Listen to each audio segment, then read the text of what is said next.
नमस्कार छात्रों, आज की कक्षा में अब जानेंगे धर्म निरपेक्षता की समझ।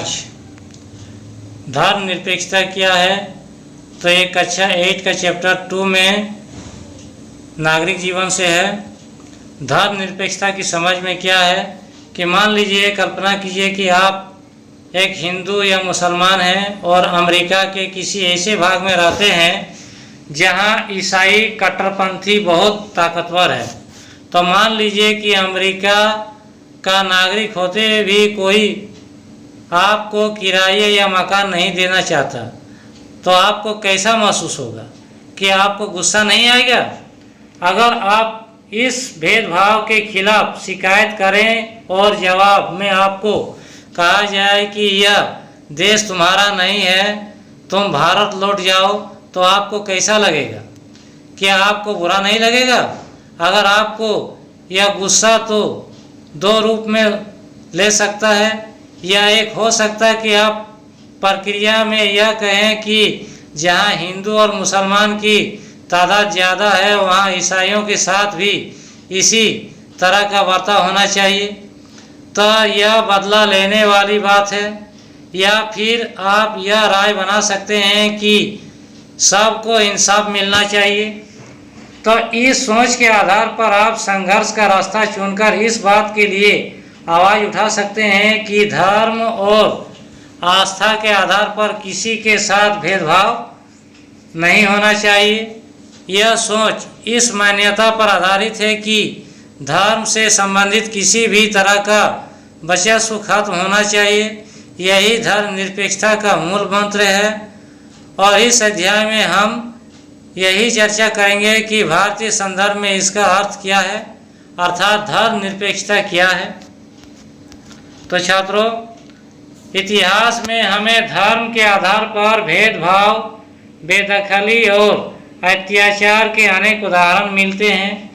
शायद आपने पढ़ा होगा कि हिटलर ने जर्मनी में यहूदियों पर किस तरह के अत्याचार किए थे। वहाँ कई लाख लोगों को केवल धर्म के आधार पर मार दिया गया था गैस चैम्बर में। लेकिन अब यहूदी धर्म को मानने वाले इजराइल में भी मुसलमान और ईसाई अल्पसंख्यकों के साथ अमानवीय व्यवहार किया जा रहा है। सऊदी अरब में गैर मुसलमानों को मंदिर या गिरजाघर बनाने की छूट नहीं है, और न ही इन धर्मों के लोग वहाँ पूजा अर्चना के लिए किसी सार्वजनिक स्थल पर इकट्ठा हो सकते हैं। तो इन सभी उदाहरणों में एक धर्म के लोग अन्य धार्मिक समुदायों के लोगों के साथ या तो भेदभाव कर रहे हैं या उसका उत्पीड़न कर रहे हैं। भेदभाव की ऐसी घटनाएं तब और ज़्यादा बढ़ जाती है जब दूसरे धर्म के स्थान पर राज्य किसी एक धर्म का अधिकृत मान्यता प्रदान कर देता है। तो जाहिर है कोई भी व्यक्ति अपने धर्म की वजह से जो है ना तो भेदभाव की शिकार होना चाहता है और ना ही किसी दूसरे धर्म का दबदबा झेलना चाहता है।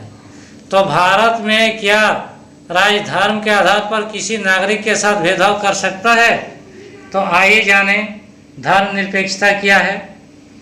तो इस चित्र में दिखाया गया है हिंदू, मुस्लिम, सिख और ईसाई का जो अपना अपना धर्म स्थल है, जो इस चित्र में दिखाया गया है। तो धर्म निरपेक्षता क्या है? तो पिछले अध्याय में आपने पढ़ा कि भारतीय संविधान में मौलिक अधिकारों की व्यवस्था की गई है, और ये अधिकार केवल राज्य की सत्ता से हमें बचाते हैं, बल्कि बहुमत की निरंकुशता से भी हमारी रक्षा करते हैं। भारतीय संविधान सभी को अपने धार्मिक विश्वासों और तौर तरीकों को अपनाने की पूरी छूट देता है। इसके लिए समान धार्मिक स्वतंत्रता के इस विचार को ध्यान में रखते हुए भारतीय राज्य ने धर्म और राज्य की शक्ति को एक दूसरे से अलग रखने की रणनीति अपनाई है, और धर्म को राज्य से अलग रखने की इसी अवधारणा को धर्म निरपेक्षता भी कहा जाता है। तो छात्रों, धर्म को राज्य से अलग रखना महत्वपूर्ण क्यों है? तो जैसा कि पीछे चर्चा की गई है कि धर्म निरपेक्षता का एक महत्वपूर्ण पहलू है कि धर्म को राज्य सत्ता से अलग करना। एक लोकतांत्रिक देश में यह बहुत ज़रूरी है, क्योंकि दुनिया के तकरीबन सारे देशों में एक से ज़्यादा धर्म के लोग साथ साथ रहते हैं। तो जाहिर है कि हर देश में किसी एक धर्म के लोग की संख्या ज़्यादा होगी। अब अगर बहुमत वाले धर्म के लोग राज सत्ता में पहुंच जाते हैं तो उसका समूह दूसरे धर्मों के खिलाफ भेदभाव करने और उन्हें परेशान करने के लिए इस सत्ता और राज के आर्थिक संसाधनों का इस्तेमाल कर सकता है। इसलिए बहुमत की इस निरंकुशता के चलते धार्मिक अल्पसंख्यकों के साथ भेदभाव भी हो सकता है, उसके साथ जोर जबरदस्ती भी हो सकती है और यहाँ तक कि कई बार उसकी हत्या भी कर दी जाती है। इसीलिए बहुमत चाहे तो अल्पसंख्यकों को उसके धर्म के अनुसार जीने से रोका जा सकता है। धर्म के आधार पर किसी भी तरह का भेदभाव न उन अधिकारों का उल्लंघन है जो एक लोकतांत्रिक समाज किसी भी धर्म का मानने वाले अपने प्रत्येक नागरिक को प्रदान करता है। लिहाजा बहुमत की निरंकुशता और उसके कारण मौलिक अधिकारों का हनन व अहम कारण है, जिसके चलते लोकतांत्रिक समाजों में राज्य और धर्म को अलग अलग रखना इतना महत्वपूर्ण माना जाता है। तो लोकतांत्रिक समाजों में धर्म को राज्य से अलग रखने का एक महत्वपूर्ण कारण यह है कि हमें लोगों के धार्मिक चुनाव के अधिकार की रक्षा करनी चाहिए और इसका अर्थ यह है कि देश के किसी भी व्यक्ति का एक धर्म से निकलने और दूसरे धर्म को अपनाने या धार्मिक उपदेशों को अलग ढंग से व्याख्या करने की स्वतंत्रता होती है। आइए इस बात को और अच्छी तरह से समझने के लिए छुआछूत की प्रथा पर विचार करें। तो संभव है आपको हिंदुओं के बीच प्रचलित यह प्रथा अच्छी न लगती हो, इसका मतलब है कि आप इसे बदलने की कोशिश भी करेंगे, लेकिन अगर राज्य की सत्ता ऐसे हिंदुओं के हाथ में है जो छुआछूत को सही मानते हैं, तो क्या आप आसानी से इस प्रथा को बदल पाएंगे? अगर आप प्रभुत्वशाली धार्मिक समुदाय के सदस्य हैं तो भी आपको अपने समुदाय के ही दूसरे लोगों की ओर भारी विरोध का सामना करना पड़ सकता है। तो इस राज्य सत्ता का नियंत्रण रखने वाले ऐसे सदस्य कहेंगे कि हिंदुत्व की केवल एक ही व्याख्या होती है और उसकी कोई और व्याख्या करने का तुम्हें कोई अधिकार नहीं है। तो छात्रों, ये कुछ पेंटिंग है बच्चों का बनाया गया जिसमें एकता दिखाया गया कि हम साथ साथ हैं।